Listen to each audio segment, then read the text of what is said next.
पाणंद रस्ता खोदल्यानं शेतकरी अडचणीत आले। खरीपाच्या तोंडावर शेतकऱ्यांवर जमीन पडीत ठेवण्याची वेळ आली आहे। पाणंद रस्ता बनवून न दिल्यास उपोषणाचा इशारा शेतकऱ्यांनी दिला। भंडारा जिल्ह्यात पाणंद रस्त्यांच्या समस्या वाढलेल्या असून शेतकऱ्यांना अडचणींचा सामना करावा लागतोय। अनेक शेतकऱ्यांचे शेतावर जाण्याचे पाणंद मार्ग हे खोदले गेले, त्यामुळे आता अनेक शेतकऱ्यांवर शेती पडीत ठेवण्याची वेळ आली आहे।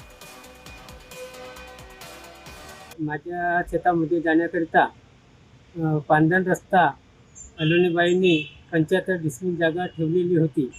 ती पांधन बळीरामजी गिरेपूजे यांनी माझी हो आहे म्हणून त्यांनी काढून टाकली। महसूल मंत्री चंद्रशेखरजी बावनकुळे यांच्याकडे सुद्धा अर्ज केलेला आहे आणि कोर्टात सुद्धा केस चालू आहे। तरी आम्हाला लवकरात लवकर न्याय मिळावा हीच विनंती।